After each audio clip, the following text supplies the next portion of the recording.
Mi zależało, żeby robić te szybkie wyniki. Jakbym miała być SEO-owcem, to pewnie bym się zabiła na trzeci dzień. Też padło do mnie ostatnie pytanie. Jaki sygnał w sklepie wskazuje, że sklep jest gotowy na ekspansję międzynarodową? Jakie to jest fantastyczne, że marka jest cały czas o tym samym, że jej DNA tak samo się przekłada na inne rynki, na inny mental, na zupełnie inną świadomość i oni doskonale pracują nad tym, żeby to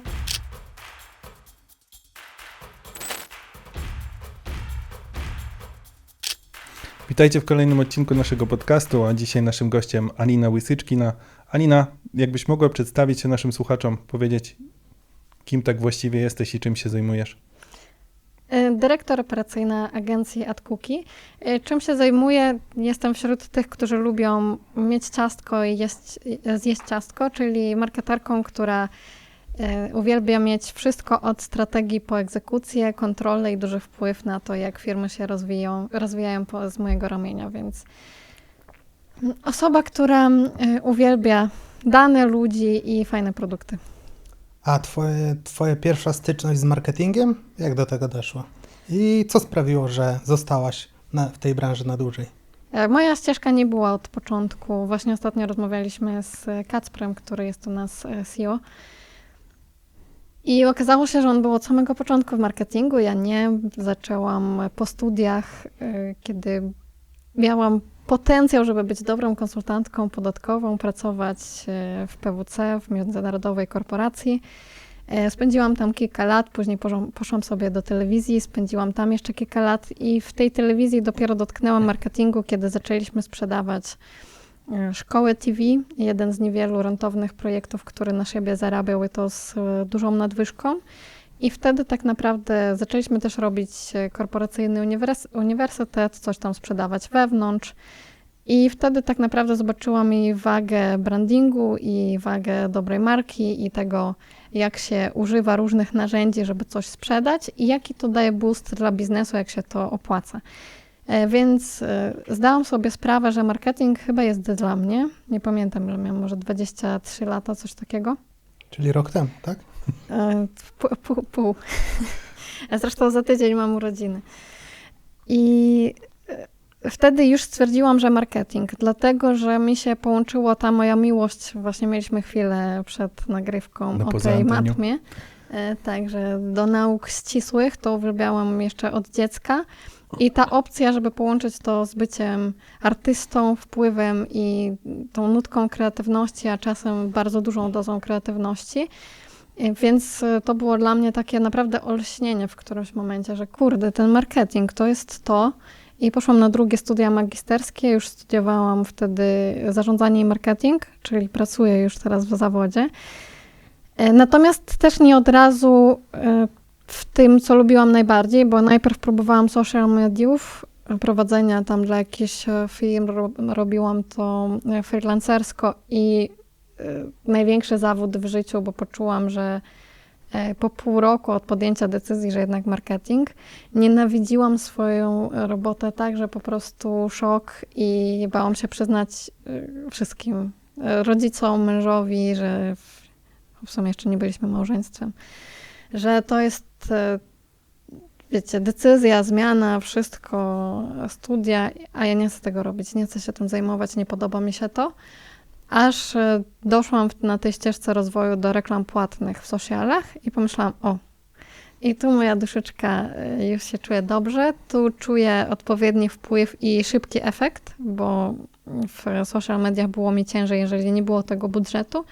I od tego dnia, jak już znalazłam to poszło w odpowiednim kierunku, więc nie była to ścieżka od razu, ale pewnie tyle trzeba było tych doświadczeń uzbierać, żeby dzisiaj z każdego z nich skorzystać.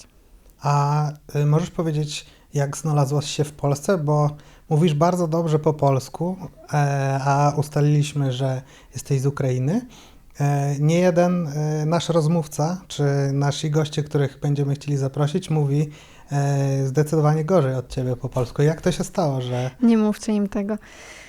Wcale się nie nagrywa. Miłość mnie tu sprowadziła. Mój mąż studiował w Polsce i wtedy jeszcze chłopak. 4 lata na odległość prowadziliśmy negocjacje, czy on wraca, czy ja wyjeżdżam. Aż w końcu się poddałam i stwierdziłam, że dobra, spróbujemy, zobaczmy, czy to się uda, czy będę chciała zostawić swoje życie, które mi się podobało i spróbować totalnie od zera w nowym kraju, języku, mentalności i wszystkim. I no były ciężkie te pierwsze pół roku, jak jeszcze nikogo nie znasz, wiecie, nie masz znajomych, nie masz z kim wyjść ani na piwo, ani zadzwonić, wszystko jeszcze cię wytrzyma tylko w domu i chcesz tam jechać, a ze względu na papierologię, biurokrację nie mogłam przez pierwsze 3 lata wyjechać, więc to było takie dość ciężkie zderzenie z rzeczywistością, ale wiedziałam, że mi zależy na tym, żeby pracować właśnie w tej branży i z dużego szacunku do konsumentu i do kraju, no to wiedziałam, że nie będę próbować wszystko przerabiać pod siebie i po angielsku, że mówię dobrze, no to tylko cisnąć w kierunku, że wielkie korporacje i język angielski, bo też mi zależy na tym, żeby móc wywierać ten wpływ. To jest coś, co mnie zawsze tak mocno ciągnie do przodu, więc korporacje odrzuciłam na początek i musiałam nauczyć się języka. Inaczej moim zdaniem w Polsce nie robi się marketingu. Czyli tak, żeby jeszcze nadać ton tej chronologii twojej historii, cała twoja historia zawodowa już odbyła się w Polsce, czy część w Ukrainie? Część w Ukrainie jeszcze. Okej, w porządku. Jeszcze studiowałam nawet mieszkając w Ukrainie. Dojeżdżałam do Wrocławia 2 razy w miesiącu. Przecież to zupełnie inny koniec. 1500 kilometrów. Myślę, że nasi słuchacze już poznali twoją historię, poznali ciebie. Przejdźmy już do tematów, które chcemy dzisiaj z tobą poruszyć. Co twoim zdaniem jest dzisiaj największą dźwignią w e-commerce?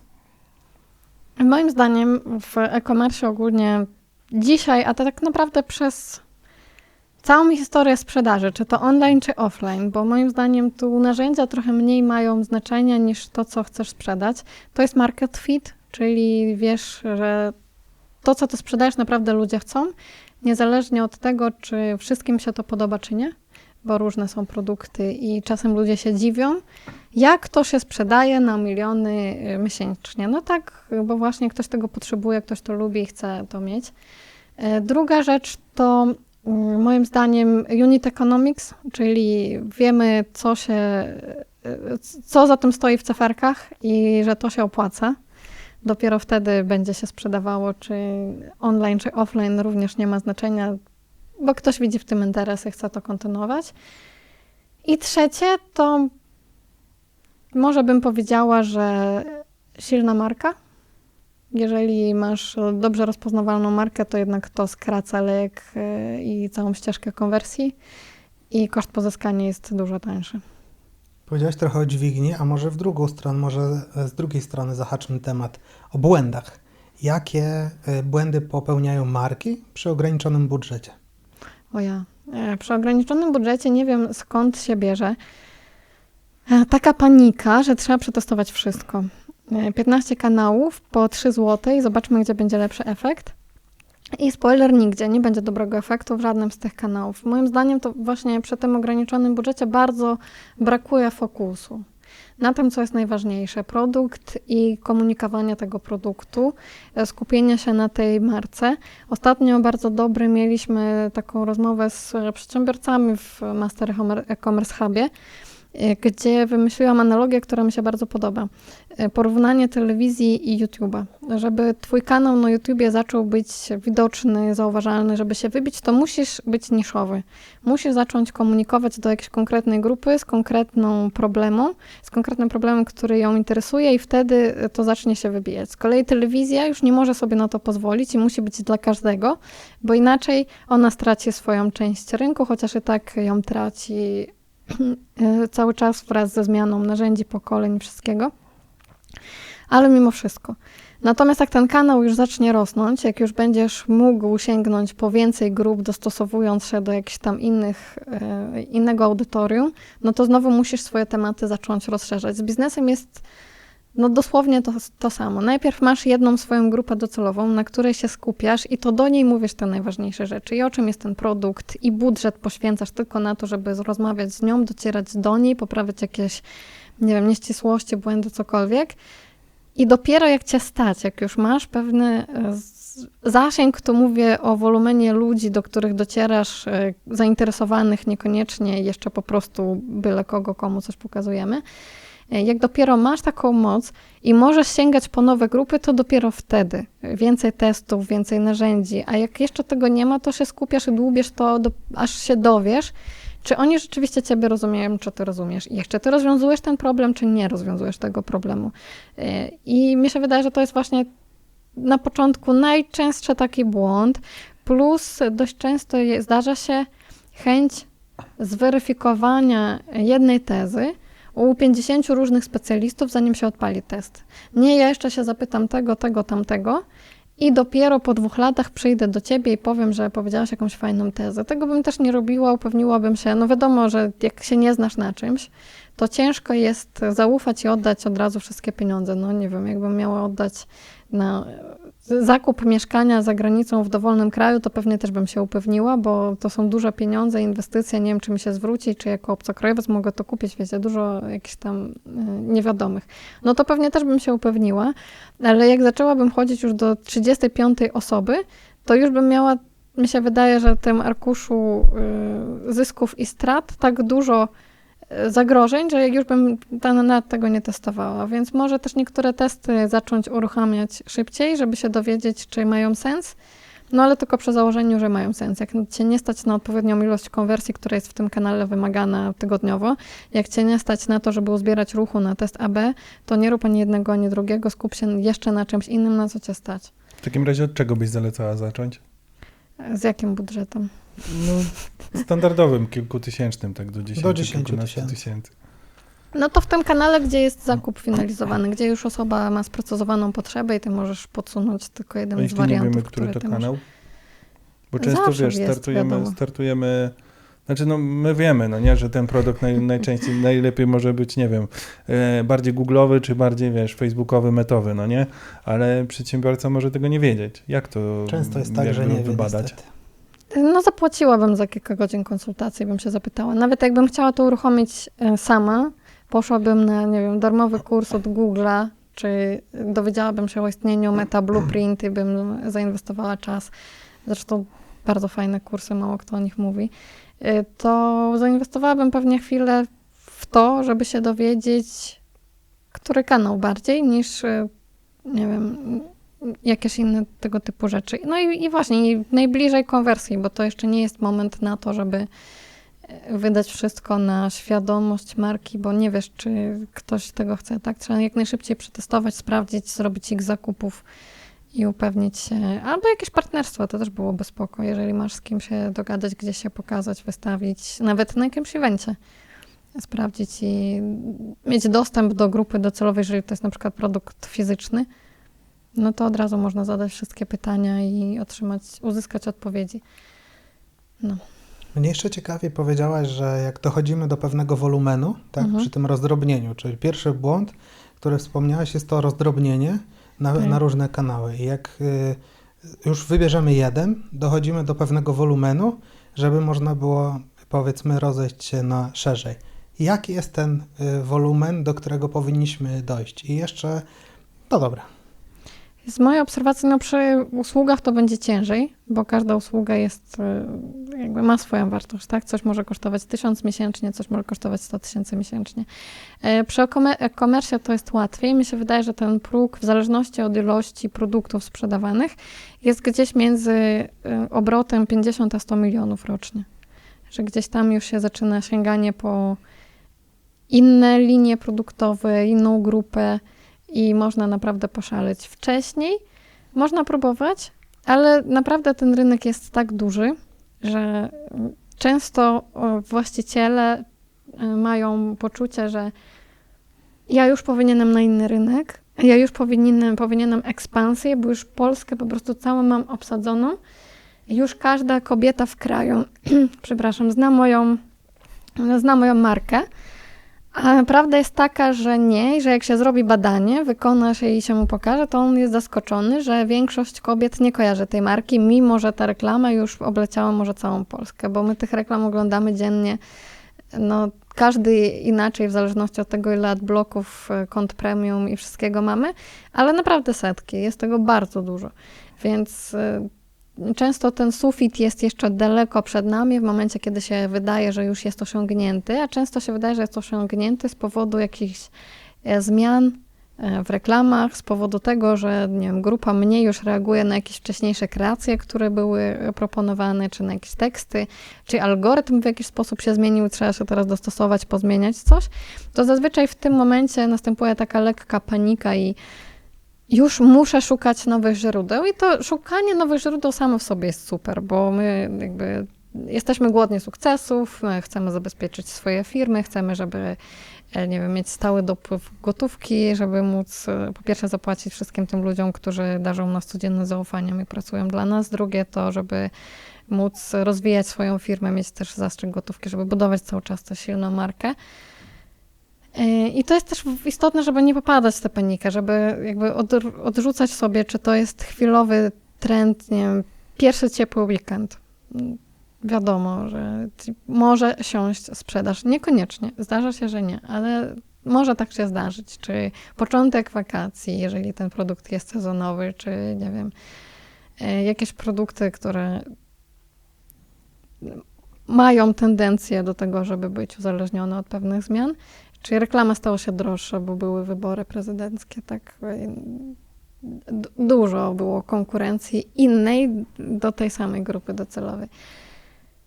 Więc ja bym też sugerowała, żeby nie popełnić tego błędu takiego popadania w panikę. Jeżeli to już jest rzeczywiście trend, widzimy, że nieodwracalny, no to wtedy. Ale czasem te decyzje są podejmowane pochopnie i utrudniają życie i specjalistom, którzy to realizują, i przedsiębiorcom, którzy za tym stoją. Chociaż no wiadomo, odświeżanie konta, czy to reklamowego, czy adsowego, czy analitycznego jest stresujące w momentach spadków, no to rozumiem. Ja jeszcze o jeden temat zahaczę, bo już powiedziałaś tak dużo i to jest taka super wiedza. Cieszę się, że powiedziałaś o tym, że chociażby o tych blueprintach, czy o konsultacjach, czy o tym wolumenie.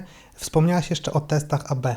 Mam takie doświadczenie, pewnie Marcin to potwierdzi, że robimy za dużo naraz testów i jakby wyniki tego są źle odczytywane. Jak to wygląda z Twojej perspektywy? Kiedy jest ten moment, że możemy wyciągać poprawne wnioski właśnie z testów AB?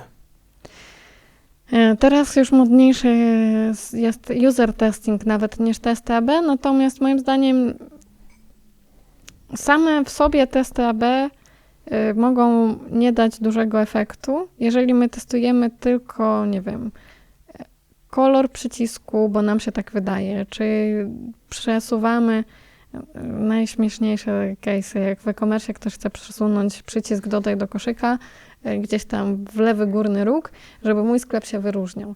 No fajnie, tylko wiecie, jakby pewne rzeczy muszą zostać niewidoczne i być jak najbardziej natywne, żeby doszło do tej konwersji. I właśnie mi się wydaje, że zasadnicze pierwsze pytanie to po co my to robimy, cokolwiek. Bo teraz też prowadzę kurs, kończę go jutro, z analityki marketingowej i coś, co powtarzam na każdym zajęciu tym osobom, które mi zaufały, to, żeby się nie jarać jakimś mikrowspółczynnikiem, który o 0,03% zmieni skalę, jeżeli to jest, wiecie, mała firma. Bo na pewno jeśli byśmy mówili o jakiejś tam międzynarodowej korporacji, to 0,03% zrobi ogromną różnicę. Natomiast firma, która nie ma międzynarodowej skali i, nie wiem, wielomilionowych obrotów, nie powinna na takie rzeczy zwracać tak dużej uwagi. Powinniśmy przywiązywać uwagę i jak najwięcej zasobów skupiać wokół tego, co będzie albo łatwe do wdrożenia i da duży efekt, albo trudne do wdrożenia i da duży efekt. I często testy AB nie są związane z tym. I dlatego mi się wydaje, że czasem test AB w ogóle można nie prowadzić, ale skupić się na tym, żeby, nie wiem, popracować nad logistyką, nad kosztami dostaw, ponegocjować jakieś prowizje z jakimś, nie wiem, dostawcą narzędzi czy metod płatności. I jak ta bramka płatności stanie się tańsza dla nas i dostępna na tej podstronie, to nagle nam konwersja wzrośnie, tak? Bo często to nie jest kwestia przycisku, tylko tej zawartości, która tam jest, albo, nie wiem, opisy produktów są tak biedne, że możesz zrobić tęczowy ten przycisk, ale tam się nic nie zmieni, czy zdjęcia produktów są tak słabe, wiecie. I to często kwestie tego, że należałoby się zapytać swojej grupy, swoich użytkowników i się zgadzam, żeby nie prowadzić tych testów wiele naraz, chociaż są dostępne testy jakby książkowo, możemy prowadzić nie tylko AB, możemy prowadzić ABCD, możemy testować X zmiennych naraz. Ale skala ruchu też powinna nam to umożliwiać, żebyśmy mogli później jednoznacznie stwierdzić, która to była. Najlepiej, żeby to było też, wiecie, naprzemiennie pokazywane, a nie naraz. Żebyśmy uzbierali grupę podstawową i kontrolną i mogli to wszystko zestawić. Więc ja zachęcam, żeby patrzeć na to, co daje największy efekt, co rzeczywiście może sytuację zmienić. Czasem się zdarza, że trzeba uruchomić naprawdę coś odważnego. Zdarzało się sugerować, żeby odpalić na przykład wszystkie działania na nowych kontach i to jeszcze ze zmianą czegoś w ofercie i to grubą zmianą, bo wcześniej chronologicznie system nauczył się czegoś, co już nie można było dalej powielać i stopniowe wyjście dla tej firmy nie było możliwe z tej sytuacji. Więc zdarzają się takie sytuacje, ale to naprawdę 1% sytuacji na setki, które widzę. Miałam okazję audytować w ciągu ostatnich lat ponad 120 sklepów e-commerce'owych i większość z nich ma proste rozwiązania, co ma robić. Z twojej perspektywy proste, a jak ktoś jest początkujący, no to niestety. W sensie bardzo dobrze, że o tym mówisz, bo jakby ktoś wydaje 1000 zł na reklamę, robi test, jest tam ruch, żeby był nawet po 10 groszy, to jest bardzo mały ruch i błędne wnioski z tego i potem jeszcze mówisz, że oni zrobili testy na Znaczy tym. dla tej osoby to może być dużo, nie? Tak, Ale z tak, naszej tak. perspektywy, no to jest mikrobudżet i mikroruch, no nie? No ja się totalnie zgadzam. Jakbyśmy mieli jutro we trójkę odpalić sklep e-commerce'owy i to jeszcze z produkcją, z własną logistyką, wiecie, to byśmy się chwytali głowy i mówilibyśmy, Boże, co za głupi pomysł. A ten ktoś by nam mówił, guys, przecież to jest takie proste, tutaj zrób to, tutaj weź zadzwoń do Jędrzeja, on ci tam coś powie, nie? Tak, i oni by byli naszymi konsultantami, ale chyba też trochę o to chodzi. Otaczasz się najlepszymi, może to są, nie wiem, głośne jakieś frazy, ale ja widzę naprawdę, jak mam w agencji, mogę powiedzieć, że kurde, no naprawdę jedne z najlepszych osób w tym kraju od praktycznie wszystkiego. Masz zaufanie, wiesz co robią i już nie musisz, nie wiem, biec po 10 innych osób, żeby ci doradziły, tylko wiesz, do kogo uderzyć. Wybierasz 3 osoby, które ktoś ci mówi, że są najlepsze. Na pewno osoba, która prowadzi e-commerce, ma drugiego znajomego, który prowadzi e-commerce. Ktoś już mu to robił. Albo są te 2-3 sklepy, do których aspirujesz, chcesz być taki jak on, no to niby się zadzwoń do tego właściciela sklepu i powiesz mu, Grzesiek, proszę cię, daj mi konsultację, może kiedyś będę twoim konkurentem, bardzo bym chciał. I Grzesiek, może jeden Grzesiek powie nie, a drugi powie, super stary, wpadaj na kawę, za darmo ci pomogę. Tak, to mnie też to dziwi, jak ci ludzie są otwarci. Ostatnio sporo przebywam z takimi osobami, a o coś nie zapytasz, to w ogóle ich to szczerze cieszy, że w ogóle mogą się podzielić swoim case'em. Tak, i często jest tak, że się jeszcze zapytają, a ty jakie masz stawki? O Jezu, co ty, weź idź już negocjuj przy tym poziomie obrotów, też powinieneś mieć inne. I naprawdę to jest pomocne, tylko nie wiem z jakiego powodu. Mamy takie w sobie bariery, że nie, to jest ktoś duży, nie napisze, o tak. nie, to jest ktoś tam nie wiadomo jaki, nie będę się odzywać. A tak naprawdę każdy z tych osób, jak już się go pozna, to jest normalny, otwarty człowiek, chętnie ci doradzi, opowie wszystko, jak on tam ma, jeszcze zadzwoni 3 tygodnie później się zapyta, jak tam. Tak jest, ale to chyba też świadomość, nie? Tego, że ten duży wie, że jak jesteś na początku, to będzie bardzo ciężko doskoczyć do jego poziomu. Jakby, no, żebyśmy mieli nie wiadomo jak duże pieniądze, to na tamten level nie jesteśmy w stanie wskoczyć i te osoby, które właśnie robią duże biznesy właśnie są bardzo otwarte, tylko jest ta bariera zapytania się tego, tak? Pozbycia się. Jest taki, nie wiem, wstyd nawet, żeby tak to nazwać. No jest jakaś taka bariera. Mi się wydaje, że też networking nie jest aż tak rozwinięty w różnych grupach. Nie wiem czemu. Niby studia już zachęcają nas, żeby robić jakieś prace grupowe, wykonywać. To zresztą była duża różnica moich pierwszych studiów i drugich. Podczas pierwszych to głównie działało się albo nie wiem, w grupach dwuosobowych, albo samodzielnie. Tu już miałam doświadczenie takich, nie wiem, 5-6-osobowych grup, jakiś duży projekt. Niby to zachęca, żeby współdziałać, współpracować, ale jakoś nie ma takiej na początek, nie wiem, łatwości, żeby wejść do jakiejś zamkniętej grupki i zbić sobie piątkę z każdym i powiedzieć, dobra, nie znamy się, ale właśnie się poznajemy, co tam, czym się zajmujecie, a z tobą muszę zamienić 3-5 zdań. I dopiero z doświadczeniem to się pojawia, ale te doświadczenia są ważne, więc muszą osoby, które mają tego typu nie wiem, ograniczenia budżetowe, produktowe czy jakieś inne, szukać tego networku i to może być nawet czasem lepsze niż nie wiem, piątka konsultantów. Cześć. Dzięki, że nadal słuchasz tego podcastu. Pozwól nam dalej rozwijać ten projekt. Zostaw komentarz pod tym filmem, gdziekolwiek go oglądasz lub słuchasz. Kliknij obserwuj na Spotify i subskrybuj na YouTube. Będzie nam bardzo miło, jeśli podzielisz się tym odcinkiem na swoich social mediach. Da nam to jeszcze większego kopa, żeby dalej rozwijać ten kanał i pomoże dotrzeć z naszymi treściami do nowych odbiorców. Z tego, co wspomniałaś, jesteś konsultantem, z tego, co ja wiem, jesteś też strategiem. Jak powinna wyglądać strategia marketingowa, tak żeby można było ją łatwo wdrożyć? Strategia każda musi po pierwsze uwzględniać moment, w którym jest firma i cel, który może osiągnąć. Mogę tu ci przerwę? Moment, w którym jest firma, to znaczy jakie ma obroty, tak? Na Ogólnie jakim tak. etapie biznesowym Wiesz, jest, tak? Tak, żebyśmy... tak, może etap, bo Ktoś, kto nas słucha... etap rozwoju, etap też biznesowy, czy nie wiem, czy ją obiektywnie stać na to, co chce zrealizować, bo czasem cel czy strategia firmy to jest cel jednej osoby, niekoniecznie uwzględniający jakieś tam zasoby, możliwości i inne rzeczy.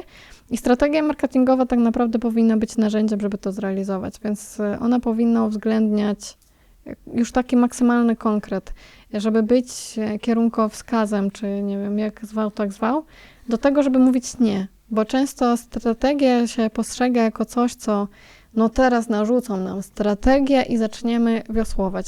Wiosłować będziemy cały czas, tylko pytanie, czy będziemy mogli sobie powiedzieć głośno, że ja tego nie zrobię, bo to nie jest częścią naszej strategii. To jest bardzo fajny pomysł, bardzo mi się podoba. Na pewno dałby nam dużo fajnych doświadczeń, ale nie przybliża nas w żaden sposób do tego, żebyśmy zrealizowali swoją strategię. To jest dobra strategia. Jeżeli wy macie w swojej strategii napisane, że konkretne te rzeczy macie wykonać w konkretnym tym czasie, da wam to efekt w postaci też konkretnej i jeszcze macie opisaną swoją przewagę, to jest często taki też moment strategii, kiedy miałam ostatnio okazję audytować strategię. To akurat robię rzadko. Częściej się ją tworzy, a tu przyszedł ktoś z audytem już gotowej strategii i prosiłam, żeby moje komentarze trochę podredagować przed wysłaniem, bo poziom dyplomacji mam taki 2/10 i tyle, wiecie, tak samo to też opisywałam. Ale większość rzeczy była jakby odbita z AI-em, co samo w sobie nie jest złe, bo mamy takiego konsultanta, zresztą badania wszystkie pokazują, że jako ogólnie gatunek jesteśmy bardzo już przyzwyczajeni do AI-a i dużo osób w badaniach wykazuje, że częściej rozmawia z AI-em niż z bliską osobą. Chętniej pójdzie do AI-a niż, nie wiem, na terapię czy coś, co jest, nie wiem, ciekawe, dziwne i do zbadania jednocześnie, ale właśnie ta strategia była jakby odbita z AI-em i taka mocno generyczna. Czuć, że ona ani nie bolała, jak się ją tworzyło, ani nie stoi za tym jakaś prawdziwa idea, ani nie ma tam takiego wyróżnika, że czytasz i myślisz, kurde, no, rzeczywiście, jak oni teraz zaczną to pokazywać, to grupa, która potrzebuje tego, ona to kupi.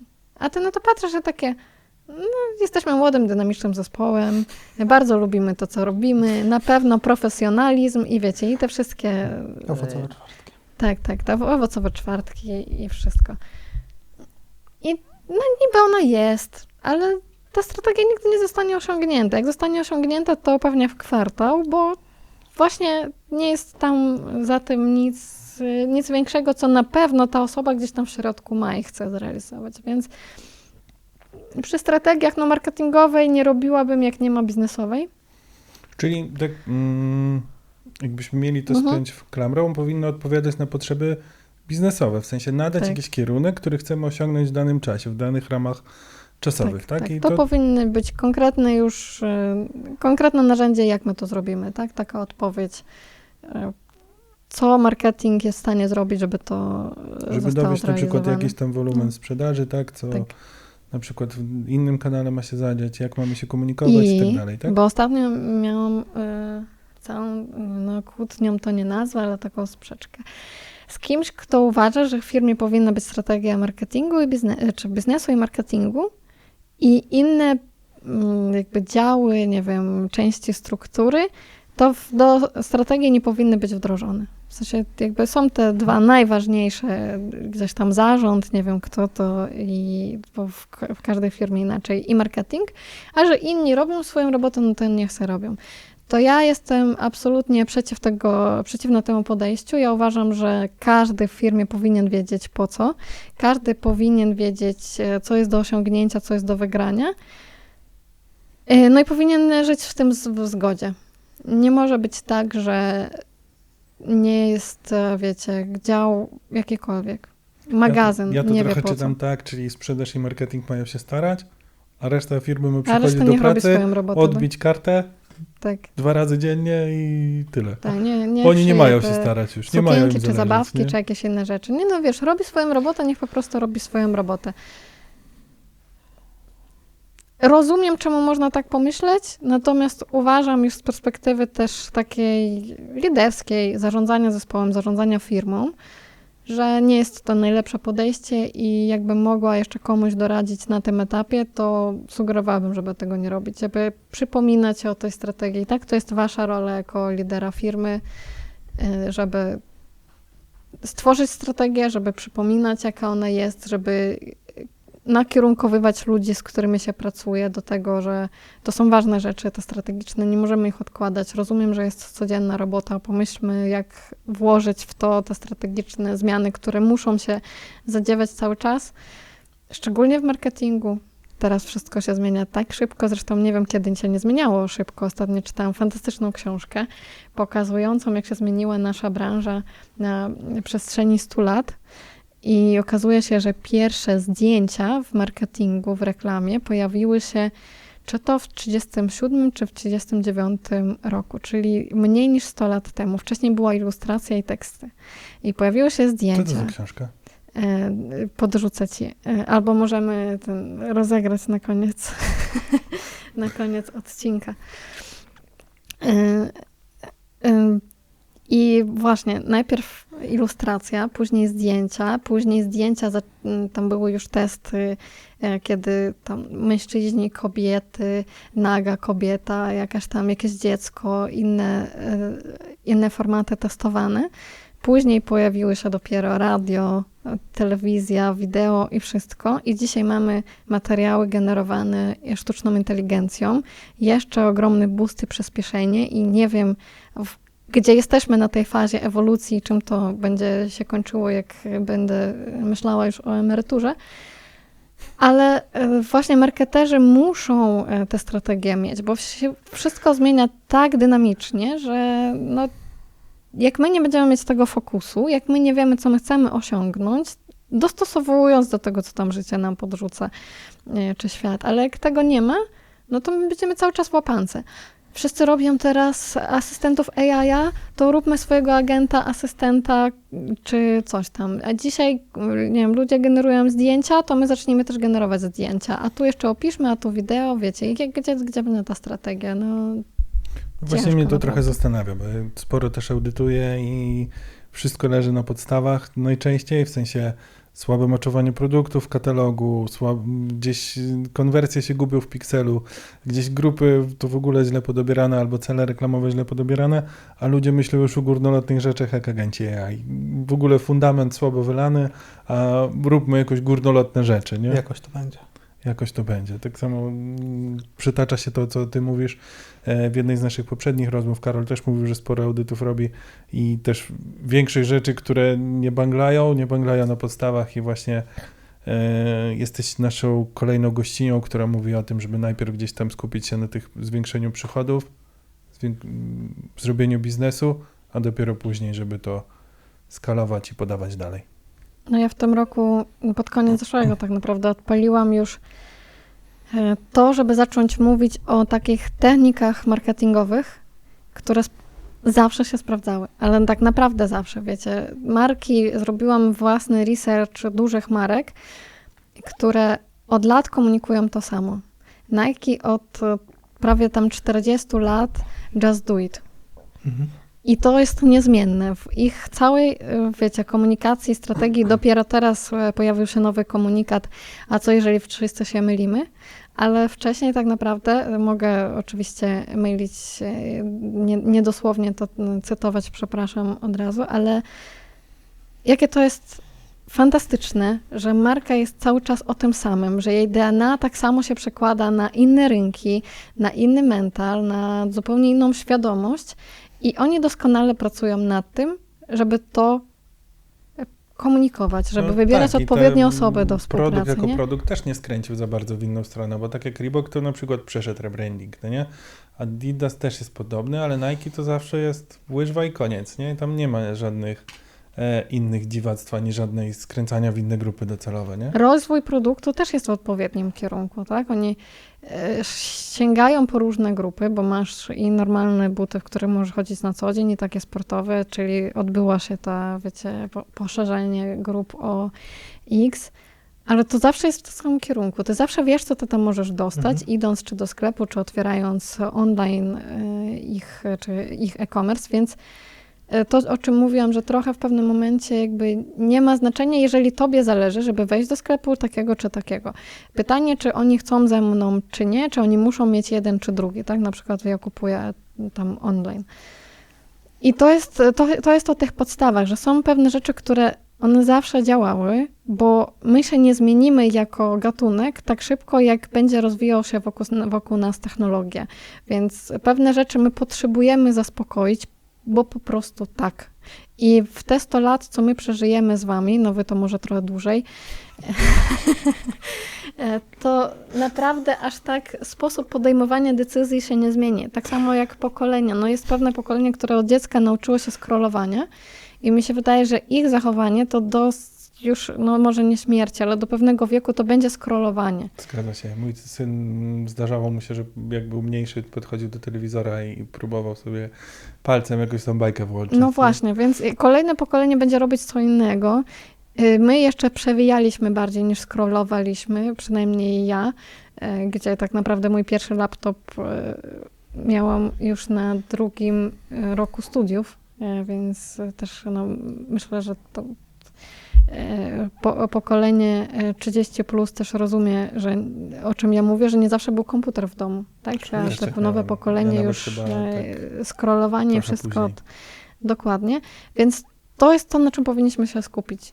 Z kim my rozmawiamy, o czym rozmawiamy, a technologie, automatyzację to jest przecież jedna z rzeczy, które możemy kupić. Są osoby, które się na tym znają się doskonale, rozumieją, czy coś to wniesie do naszego biznesu, czy nie.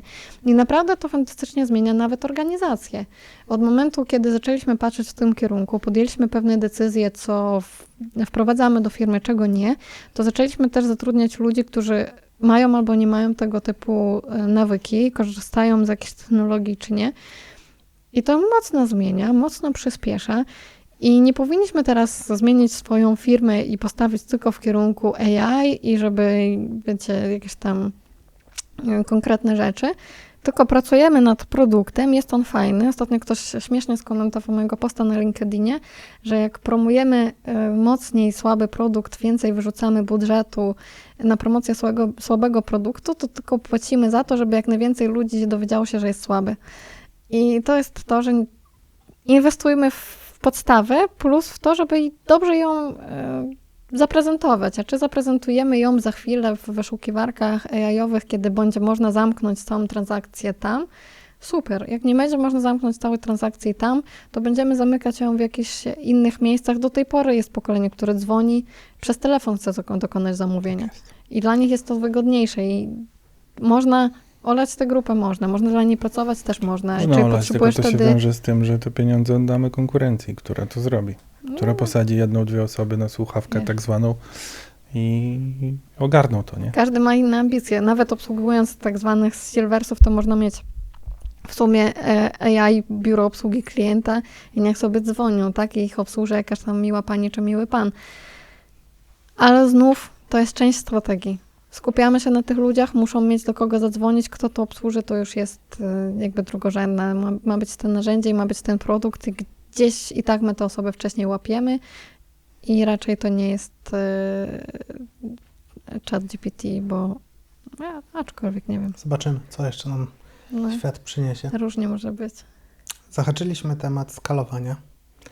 Twoim zdaniem, jakie warunki powinny być spełnione, żeby klient myślał o tym, żeby skalować biznes?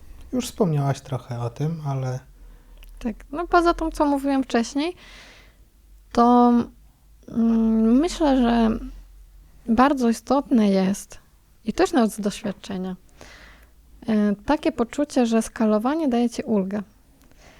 W momencie, kiedy jest chaos i ty nie ogarniasz poziomu, który jest dzisiaj, to odstaw skalowanie, bo tylko zeskalujesz to, co jest słabe, zeskalujesz problemy i wcale lepiej nie będzie. I każdy, kto tak zrobi, pewnie przypomni sobie to, co powiedziałam przed chwilą.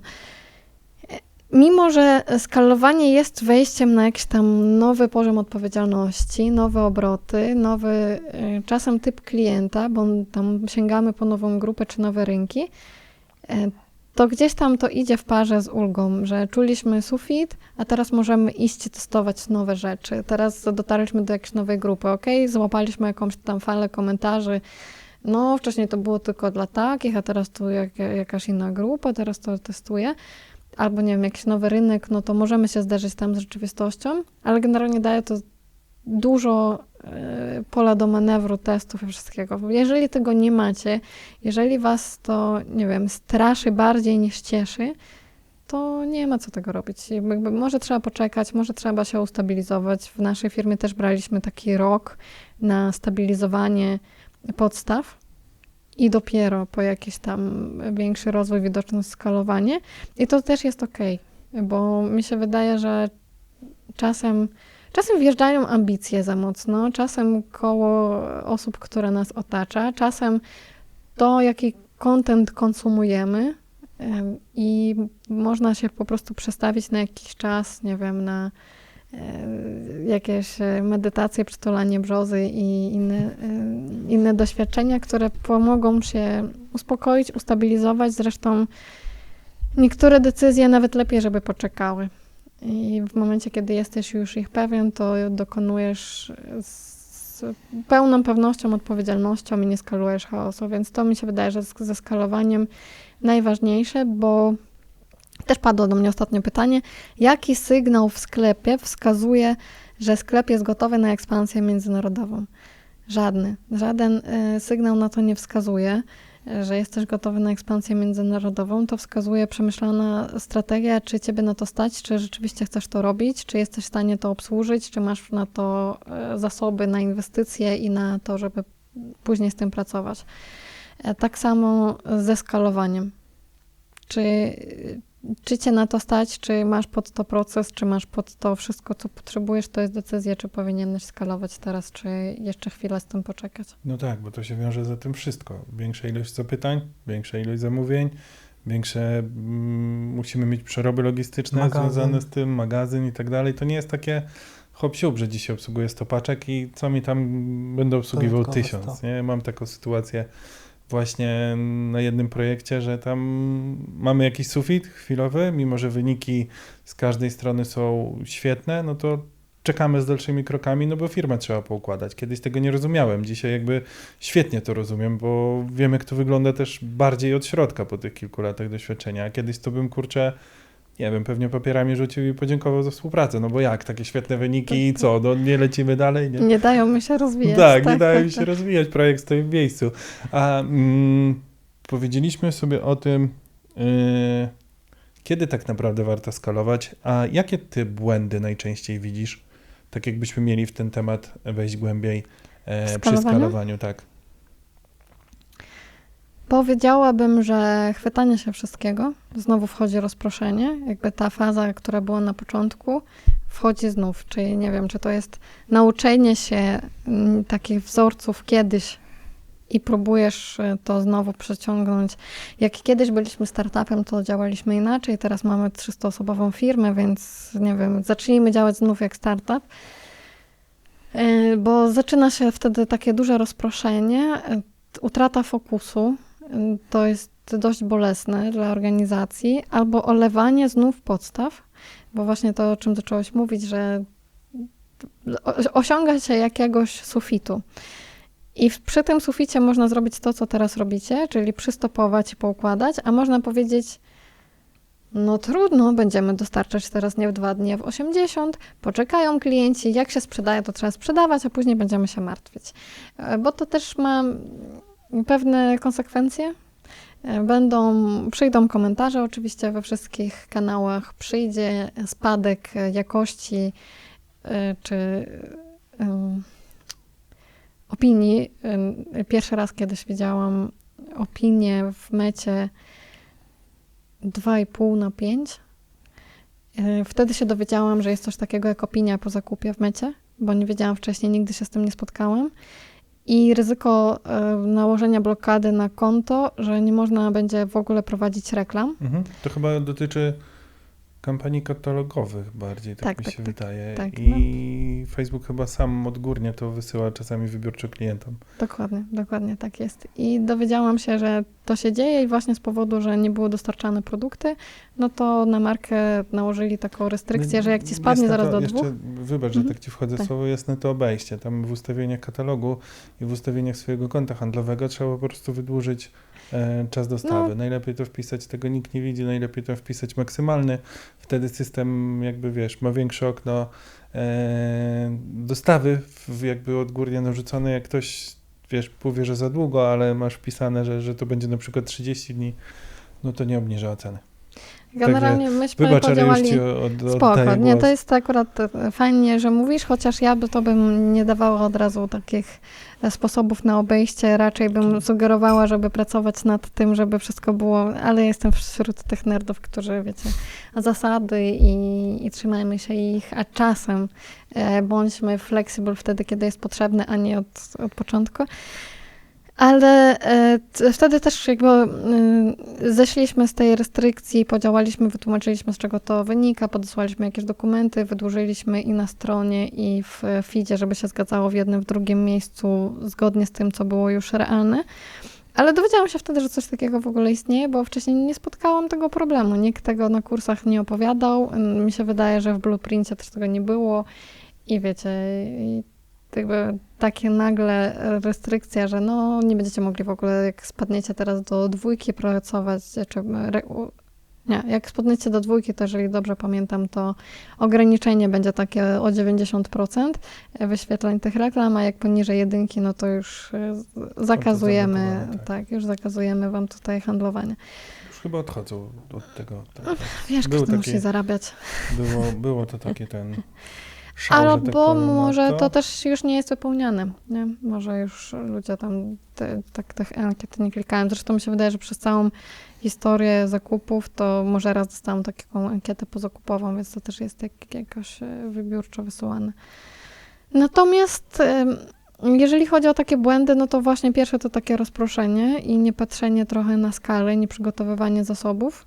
Bo kiedy zasoby nie są gotowe, no to wiesz, niech każdy marketer, który tego w życiu nie zrobił, podniesie rękę, bo też mam za sobą kilka czegoś, co ja uznawałam za super wynik, wzrost, 3 razy więcej sprzedaży żeśmy zrobili, a później magazyn 24/7 na zmiany to wysyła, bo nie da się inaczej. I jak się pomyśli rok później, to okazuje się, że można rozłożyć sobie jakieś większe akcje na dłuższy okres i zrobić to bez pracy 24/7, a zarobić tyle samo albo więcej. A jeszcze za rok, jak się pomyśli, to się okazuje, że te trendy można przełożyć na różne okresy. To nie musi być tylko jeden, nie wiem, Black Friday czy jakaś tam wiosenna wyprzedaż. A jeszcze za rok, jak się pomyśli, to okazuje się, że można inne atuty tej marki wykorzystać i właśnie tak, pewne osoby nie doczekają się tego, bo po pierwszej akcji powiedzą, nie dajecie mi się rozwijać. Niektóre osoby po drugim roku powiedzą, nie dajecie mi się rozwijać, ale generalnie i tak w tej karierze to doświadczenie jest bardzo istotne, bo dopiero nie wiem, przeżywając pewne etapy z różnymi markami, z różnymi sklepami, czy też firmami usługowymi, to jesteś w stanie dostrzegać pewne rzeczy, łączyć kropki, więc przy tym skalowaniu wiele zmiennych jest istotnych, ale utrzymanie fokusu, wskaźniki, na które patrzymy, żeby je sobie regularnie mierzyć, bo mieliśmy też taki case z marką, która ma fantastyczne produkty. Ja się przygotowywałam do pisania ogromnego case'u, jakśmy zeskalowali sprzedaż 3-krotnie, natomiast cały czas, ale to już doświadczenie, mówiło mi, że ten produkt jest niewiarygodnie tani. On jest tańszy niż średnia na rynku, a ma bardzo dobrą jakość. Czyli to nie powinno tak być, nie? I cały czas miałam poczucie, że jestem w stanie sprzedać to drożej. I męczyłam po prostu właściciela, weź podnieś ceny, bo ja jestem w stanie sprzedać to drożej. Nie wiem, powiedzmy, że średnia cena jest 200, wiem, że sprzedam to za 270. I tak na lajcie nie spadnie absolutnie nam sprzedaż, ale możemy podnosić stopniowo. I tak pół roku ja go namawiam, żeby podniósł ceny, on mówi, że nie, różnych argumentów używał, nie? I tak wyglądała ta dyskusja. No i w momencie, kiedy kończę ten duży, fajny case, dowiaduję się, że od jakiegoś momentu pogłębiamy stratę, że czegoś tam nie doliczono, ale to też bardzo częsty błąd w ogóle. Może się wydawać, jak też byłam młodą specjalistką kiedyś, to reagowałam na to, jak to jest możliwe, no nie, no ktoś tam, są osoby od finansów, nie mogą tego policzyć, no ile to jest 20 plus 70, wiecie, no dorzuć marżę do wartości produkcji, koszt marketingu, logistykę i masz, nie? Ale generalnie niby tak, ale to jest częsty błąd. Tak, w praktyce to jest trochę trudne, bo masz cały czas ten kapitał obrotowy i czasami z tych zysków zatowarujesz się bardziej albo coś i mega trudno to policzyć. Ja się w ogóle nie dziwię. Tak, no i mamy jakby jako przedsiębiorca, no to macie swój raport zarządczy, raport księgowy i bilans tego wszystkiego i musicie to zestawiać w pewnych okresach, żeby wiedzieć, na czym rzeczywiście stoicie, żeby jakaś niespodziewana faktura z Google'a na 300 000 was nie zaskoczyła, ale to jest coś, co jest istotne, żeby patrzeć na te wskaźniki w momencie skalowania, bo jeżeli mamy właśnie błąd, to on tylko się zeskaluje. Jeżeli nie mamy systemu, problemy się zeskalują. Jeżeli nie mamy dobrych ludzi na pokładzie albo dobrych narzędzi, problemy tylko będą się skalować. Widziałam firmy, które zatrudniają kilkaset osób i nie mają żadnego systemu. Ani CRM-a, ani, nie wiem, WMS-a, nic. No i to się staje trudniejsze. Da się pracować i w takim chaosie też, i te firmy funkcjonują, rozwijają się, ale do tego trzeba być gotowym, że to, co masz dzisiaj, będziesz mieć, ile razy chcesz się zeskalować? Razy 6? No to razy 6. Razy 15? Proszę bardzo. Więc to musi się cały czas rozwijać. Właśnie dlatego na przykład młodym przedsiębiorcom sugeruję, żeby jak najwcześniej zatrudniać ludzi, którym można zacząć delegować. I się wydaje, że nie ma pieniędzy na taką osobę, ale to jest na dosłownie każdym etapie rozwoju firmy. Nie, no aż na takich specjalistów nas nie stać. Nie, no to tego działu nie otworzymy teraz, bo nas nie stać.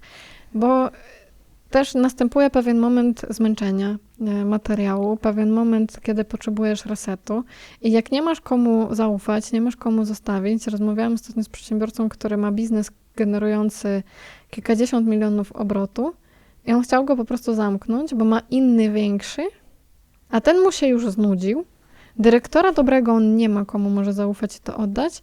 I on nie wyobraża sobie poświęcić nawet tam 3, 5, 6 miesięcy, żeby wdrożyć takiego dyrektora. I to są naprawdę trudne momenty, do których doprowadza się zarządzaniem. Słabym zarządzaniem albo jego brakiem. Więc też jakby sugerowałabym, żeby przygotowywać strukturę. Czy mamy narzędziową, czy mamy ludzką, czy mamy mieszaną. Podskalowanie dużo wcześniej, żebyście byli sobie w stanie odpowiedzieć, dobra, jak to urośnie o 3-krotnie, czy my to udźwigniemy?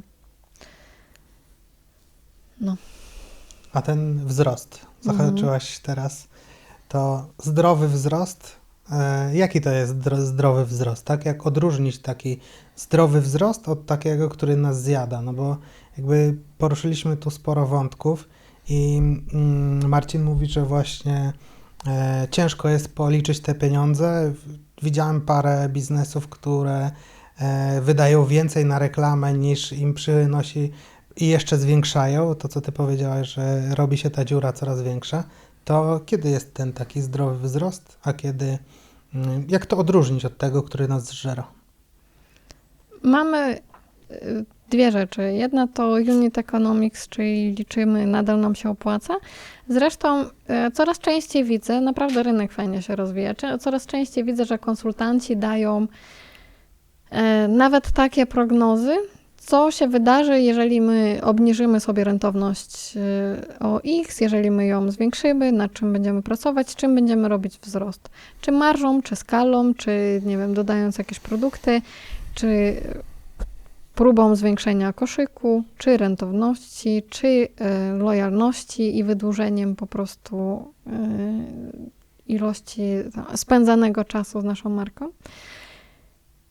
I zdrowy wzrost jest taki, który, wiecie, no nie pogarsza naszej sytuacji. Jeżeli my jesteśmy w stanie docierać do większej ilości, do większej grupy, jeżeli my wzmacniamy swój wizerunek, jeżeli marka staje się silniejsza i lubię mówić, odgryza coraz większy kawałek tortu, żeby się wzmocnić, mamy pod to zasoby, możemy robić więcej, no to super. Jeżeli my widzimy, że coś nie hula, dla mnie, ale to też perspektywa moja, może komuś to będzie rezonować.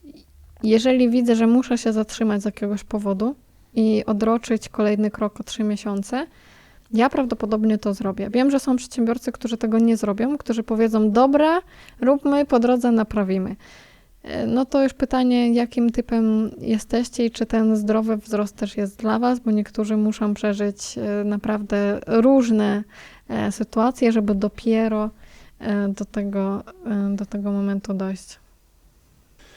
Tak z twojej perspektywy, które dane są naprawdę bardzo pomocne w podejmowaniu lepszych decyzji? Chodzi mi tutaj oczywiście o dane marketingowe. To czy przy wzroście, czy ogólnie po prostu prowadząc firmę, patrzyłabym na współczynnik kosztu pozyskania do lifetime value, czyli całego okresu życia klienta z naszą marką. Patrzyłabym w kontekście już na współczynnik konwersji, na każdym etapie, jak to wygląda, czy jesteśmy w stanie konwersję skracać i w sensie czas do konwersji skracać i dla jakich segmentów. Uwielbiam segmentację klienta i uważam, że to jest coś, co powinno następować w firmach zdecydowanie szybciej niż następuje. Na pewno patrzyłabym na retencję i jeżeli jesteśmy w stanie też zwiększać częstotliwość, to bym nad tym pracowała. Jeżeli jesteśmy w stanie wydłużać LTV, to też bym nad tym pracowała. No i rentowność, też per kanał, bo myślę, że to też jest bardzo ważne, żeby w kontekście patrzeć na wszystko. Jako mentorka z top 3%, z czym do ciebie przychodzą founderzy, marketerzy? Z czym przychodzą? Różne pytania, w zależności od rynku, bo ja często konsultuję firmy z całego świata i zdarzają się sytuacje, kiedy ktoś ma jeden produkt w jednym kolorze w danym kraju i generuje dużo więcej sprzedaży niż marka, która ma 30 000 ID-ków w innym kraju. Natomiast często to są konsultacje związane z brakiem zaufania do osób, które obsługują coś dzisiaj. Chęć poznania i to mi bardzo imponuje, chęć zrozumienia, jak rzeczywiście coś działa. Nie wiem, chcę uruchomić jakiś nowy kanał, jak to działa, z czym ja tam powinienem iść, jaki content będzie najbardziej natywny, ile tego wyprodukować, wiecie, jakieś takie pytania, a czasem to jest próba zderzenia się z rzeczywistością czy z inną opinią w kontekście, nie wiem, całej strategii go-to-market, że chcemy z czymś tam wyjść na taki rynek. Co ty o tym sądzisz? Jakie dane powinniśmy mieć? Ile powinien trwać test? Więc przeróżne pytania. Od początku wdrożenia firmy po jakieś tam kolejne etapy rozwoju, jak utrzymać bycie rosnącą gwiazdą czy dojną krówką, żeby wydłużyć jakieś tam fazę, albo wprowadzenie nowego produktu, kiedy jeden już jest na tym topie, żeby gdzieś tam marka mogła mieć albo szerszy rynek, albo przygotować kolejną gwiazdę wchodzącą. Także tak. Tutaj z naszej rozmowy wybrzmiało, że gdzieś tam mocno Cię interesuje ten performance marketing i od tego zaczynałaś. Znaczy zaczynałaś od czegoś innego, w tym się zakochałaś. Teraz robisz strategię. Masz jakieś takie ciekawe case'y swoich klientów, gdzie właśnie strategia i performance zagrały razem i dało to fajne wyniki? Generalnie to jest coś, co dla siebie odkryłam na którymś etapie rozwoju znów. Bo mi zależało, żeby robić te szybkie wyniki. Jakbym miała być SEO-owcem, to pewnie bym się zabiła na 3. dzień, bo bym się dowiedziała, że efekt zobaczę za pół roku. Mi zależało, że wiecie, wydaję budżet dzisiaj, jutro sprawdzam i mam efekt. Uruchamiam coś, za 2 godziny, tam w ciągu 2 godzin już widzę jakieś efekty. Już sprawdzam sobie, właśnie dlatego powiedziałam na początek z tym Analyticsem, że kiedyś to można było sobie lifetime odświeżać i fajnie wszystko było widać. Teraz już nie zawsze, nie na każdym koncie. I bardzo długo nie doceniałam tej pracy brandowej, PR-owej na marce. Tak samo jak bardzo długo kiedyś nie doceniałam doświadczenia, no bo myślałam, że kurde, ja to jestem młoda, ambitna, mogę pracować 24/7 i się, wiecie, nie wykańczam, a niektórzy, a koniec końców zostanie wybrany ten, kto ma 10 lat doświadczenia, a w nosie będzie miał tę markę. I po części miałam rację, a po części nie miałam, bo rzeczywiście jak będę się przykładać bardziej niż ten ktoś, to pewnie tam, nie wiem, na przestrzeni jakiegoś czasu będę bardziej wartościową osobą. Natomiast jeżeli nie, no to ktoś, kto ma więcej doświadczenia, też jest w stanie już zauważyć pewne ryzyka, nie uruchamiać jakichś testów, czy nie robić jakichś rzeczy, które mogą być błędne. Więc w kontekście takich testów dużo marek decyduje się na początek, żeby po prostu iść w performance i uzyskiwać te szybkie efekty, bo nie mają trochę innego wyjścia, nie stać ich na budowanie szeroko marki od początku, ale my markę budujemy cały czas. Więc nawet od początku, dzisiaj ja często mówię przedsiębiorcom, że słuchaj, zainwestuj od razu. To nie będzie cię kosztować 150 000, zapłacisz kilkanaście, kilkadziesiąt i to bliżej 20 niż 99 i już będziesz od początku wiedzieć, o czym twoja marka jest, do kogo ona mówi, jakich haseł używać, czym się wyróżniasz, jak walczyć nie z konkurencją, tylko z tą obojętnością klientów, żeby cię nie przeskrolować, a się zatrzymać, o czym masz mówić, bo przeglądaliśmy na tym kursie z analityki jakieś kilkanaście marek odzieżowych i na koniec, jak się zapytałam swojej grupy, dobra, zobaczcie, analizowaliśmy dane, tam było danych mnóstwo, SEO, ACY, jakieś reklamy przeglądaliśmy, wyniki, wskaźniki, wszystko. Jak te marki wyglądają, jak się komunikują. No i się zapytałam na koniec, to która marka wam się najbardziej zapamiętała, wiecie, która była taka, że coś tam było fajnego. To nie mówiliśmy o danych, nie mówiliśmy o wskaźnikach, tylko powiedzieli, że ta, co mówiła, że ubrania pięknie się starzeją. Wiesz, fajne, też ostatnio prowadziłem szkolenie dla wewnętrznego działu firmy i zrobiłem takie ćwiczenie, które przyszło mi do głowy na spontanie, żeby podmienić po prostu loga, wiesz, jak marka o czymś mówi, to tak naprawdę zmieniasz logo i to może być zupełnie każda kolejna marka, na przykład odzieżowa, no nie? To było takie ćwiczenie, które takim otworzyło oczy, żeby właśnie pokazać te swoje przewagi konkurencyjne, nawet jak one nie są idealne, swoje te rzeczy, które mają powiedzieć, że no po prostu wyszli z tego szkolenia i do dzisiaj nie mogą się nachwalić, to tak tylko nawiązałem do tego, bo to też ciekawy case.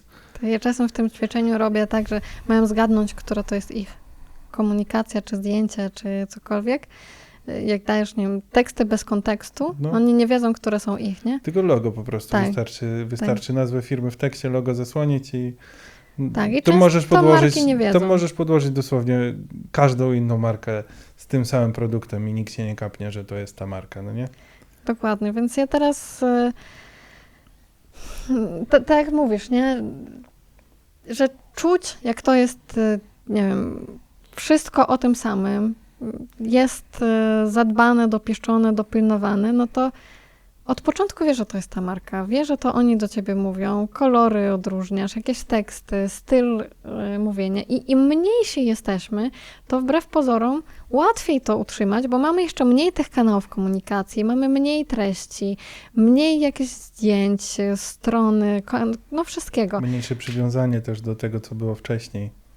Wiesz, że A klienci, to często wiesz, o jest co mi bardzo chodzi. duże takie poczucie jeszcze, że to jest jeszcze moje dziecko, że ja tutaj nie chcę tego oddać. Rozmawiałam ostatnio z przedsiębiorcą, który dopiero uruchamia biznes i on już mówi, że ja nie wiem, czy to jest dobre, żeby oddać, tak wiesz, cały mój projekt w czyjeś ręce, kto tego nie zna, kto tego nie czuje aż tak jak ja.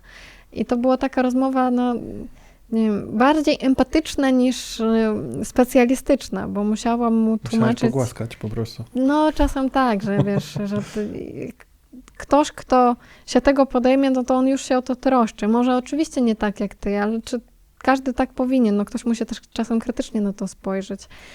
Więc myślę, że takie budowanie marki od początku jednak jest dobre i zalecałabym, żeby jednak korzystać z usług ludzi, którzy potrafią i w ładny taki branding i potrafią w słowa, bo widzę ogromną różnicę między tym, co ja powiem o marce, a jak to, co ja powiem, osoby, które potrafią w komunikację, przełożą to na słowa. Jak to brzmi, jak to rezonuje później z ludźmi, więc mimo, że jestem ogromną fanką performance marketingu i się z tego wywodzę i to, że to wszystko jest policzalne, wszystko można udowodnić i można być tym kimś, kto pokazuje fajne efekty, to dzisiaj już rozumiem, że te efekty nie są tylko moje i żebym ja mogła mieć jako performance marketerka efekt, to bardzo dużo osób musi popracować wcześniej, żeby ten wskaźnik był jakiś lepszy, żeby cokolwiek, klikalność, konwersja, wiecie, oglądalność filmików, hook rate, wszystko, żeby to było wysokie, to nie jest tylko moja praca. Ja mogę feedbackować w nieskończoność, ale jak ta marka jest spójna, mówi o tym samym, content przemawia, ludzie się zatrzymują, no to jest zupełnie inny efekt. Więc dzisiaj z perspektywy doświadczeń i dużej pokory zachęcam, żeby od początku pracując nad strategią firmy, pracować nad tym wizerunkiem marki i dotrzymywać, robić instrukcje dla wszystkich, żeby ludzie wiedzieli. To jak z tym, że mamy strategię firmy i każdy musi ją znać ogólnie, no to tak samo wszyscy, którzy pracują przy marketingu, muszą znać strategię marketingową. Jak się pracuje z agencją, to jej się to przekazuje. Zaczęłam wprowadzać na przykład w agencji takie szkolenia z produktu klienta. Jak ktoś do nas przychodzi, to no, jednym z bardzo istotnych punktów, nie wiem, czy mogę już rygorystycznie nazwać wymaganym, pewnie jeszcze nie, ale takim nice to have jest to, żeby klient wprowadził specjalistów w to, co to jest, po co, jak oni to sprzedają, jak oni to komunikują, skąd to powstało, wiecie, jak się ma jakąś produkcję, to żeby zaprosili tych moich specjalistów, żeby oni przyjechali i zobaczyli te produkcje, dotknęli tych produktów, powąchali, poznali pana Marka, który tam jest od 80 lat, bo później inaczej się obsługuje to i kampanie, i pisze się strategię. Nie tylko kiedy odbyło się warsztat w biurze z osobami od e-commerce'u, marketingu, brandu, analityki, a kiedy było się tam, gdzie to powstaje, kiedy rozmawiało się na fokusach z 20 klientkami, to jest zupełnie inaczej, więc już teraz darząc ogromną miłością wciąż performance marketing, bo inaczej nie zaufałabym całemu marketingowi jako marketerka nigdy, to dzisiaj zachęcam, żeby jednak patrzeć na to całościowo. Możecie jechać performance marketingiem, ale ta podróż w pewnym momencie się skończy. Tak jest. Myślę, że nawet osoby pracujące na magazynie mają dużo do powiedzenia, nawet do naszych wyników z performance'u. Ostatnio zamówiłem buty i dostałem w bardzo brzydkie opakowane i zniechęciło mnie to do kolejnych zakupów. Chociaż buty są dobre, to jednak doświadczenie moje pokazuje, że raczej zamówię sobie w innym sklepie. Może trochę droższe, ale doświadczenie moje będzie zdecydowanie lepsze. I widzisz, a jedne z naszych badań potwierdzają, że opakowania są cholernie istotne. Klientki jednej marki, to nas zaskoczyło. Potwierdziły, że one opakowania po produktach zachowują i przechowują w nich inne rzeczy. I one opisywały bardzo dużo, jakie są te opakowania, że one są ładne, że idealny rozmiar gdzieś tam w szafach się mieszczą, one tam coś w nie układają. I wprowadziliśmy nowe kolory po tym teście, nowe kolory opakowań. Zachwycone komentarze teraz. O, wcześniej był tylko biały, teraz jakiś czerwony, coś tam. I że to jest właśnie dodatkowym bodźcem, żeby dokonywać kolejnych zakupów w sklepie. No ale zresztą na przykład często porównuję sama jako konsumentka doświadczenie kupowania laptopów. Odkąd jestem fanką Apple'a, to no te kartony się różnią, nie? One są takie przyjemne w dotyku. Bierzesz i od razu wiesz, że kupiłeś Jak fajny odpalasz produkt. ten produkt pierwszy raz, to jest w ogóle takie doświadczenie, No, że... raczej. Wow. Zaraz wszyscy, którzy nie lubią Apple'a, myślą, Jezu, czemu nie rozmawia o kartonach? Przecież... No ale to czuć różnicę. Ale tak, dla mnie też właśnie w tym doświadczeniu czuć różnicę. Ja chcę mieć teraz tylko takie doświadczenie. Nie wyobrażam sobie, żeby już, wiecie, nie w białym, tym takim przyjemnym w dotyku, tylko w zwykłym kartonie do mnie przyjechał tak drogi sprzęt. 6-7 tysięcy, czy ile to kosztuje teraz. Tak. Zależy, co kupowała. Będziemy się zbliżać do końca. Gdybyś miała powiedzieć coś dziewczynom, które chciałyby wejść w świat technologii, marketingu, coraz więcej kobiet odwiedza nas tutaj w programie i mnie to bardzo cieszy, że jednak jest to rozmowa całkiem inna. To co byś powiedziała dziewczynom, które chciałyby wejść do świata technologii i marketingu, ale jednak się wahają? Jestem ambasadorką Women Tech Makers w Google i to jest bardzo ważna kwestia dla mnie od Może kilku to lat. pytanie nie było przypadkowe. No tak naprawdę mega istotne, bo pierwsze to, wiecie, fakt, że takie pytania powstają, oznacza, że my jeszcze mamy dużo do zrobienia. Drugie, mi się wydaje, może kogoś to zmotywuje, dziewczyny, kobiety, jeżeli w te 6, prawie 7 lat na nowym rynku, w nowym środowisku, bez znajomości, nawet języka, dałam radę zrobić cokolwiek, żeby doprowadzić do tej dzisiejszej rozmowy, czy do zarządzania firmą, czy do, nie wiem, zmiany mojego myślenia z pracownika na bycie przedsiębiorcą, to uwierzcie mi, że macie naprawdę dużo większy potencjał i każda z was da radę. I to jest jedno. A drugie, nie wiem skąd powstają te ograniczenia, ale mi się wydaje, że też dzisiaj wymieniliśmy dużo takich rzeczy, może gdzieś między słowami, ale ten networking, znajomości, pewność siebie, fokus, trzymanie się tego, co chcesz robić, bo ludzie często, i tu nie tylko kobiety, ale często przerzucamy się na coś innego po pierwszym, drugim, trzecim niepowodzeniu. Ja wam nie powiem, ile razy wysyłam swoją CV-kę z pierwszymi próbami pracy w marketingu, ile projektów przerobiłam na freelancie, żeby zdobyć jakieś doświadczenia, żeby móc dzisiaj wypowiadać się na scenie i oczywiście w środku tyle samo mam wątpliwości. Czy ktoś to będzie słuchał? Czy zaraz mi nie zadadzą 150 pytań, na które ja nie znam odpowiedzi? Czy na tym kursie z analityki, który teraz prowadzę, czy zmieniam, dostosowuję cały czas ten program, żeby on był jak najbardziej wartościowy. Nie zawarłam nic o automatyzacji, no automatyzacji jeszcze zawarłam, a tworząc program o AI-u nic nie zawarłam w analityce w marketingu i dostosowałam już w trakcie, no bo kurde, już wiecie, mając relacje z tymi ludźmi, no nie mogę im tego nie dać, jakby ja już muszę coś tam zmienić, więc każda osoba, która chce wejść w tech, w marketing, zmienić zawód, zrobiłam to i słuchajcie, no oczywiście mamy pewne spowolnienie w momencie, kiedy zatrzymujemy, bo trzeba mieć pokorę, czy w momencie, kiedy zmieniamy, bo trzeba mieć pokorę do tego, że nie byłeś juniorem, ale w pewnych kwestiach dzisiaj jesteś. I do tego musiałam się nauczyć od nowa, że tak już zarządzałam ludźmi, tak już miałam jakieś tam sukcesy, tak potrafiłam zarobić dla firmy, nawet oszczędzić w negocjacjach więcej niż zarabiałam za 5 lat, ale to ma się nijak do tego, co ja chcę teraz robić.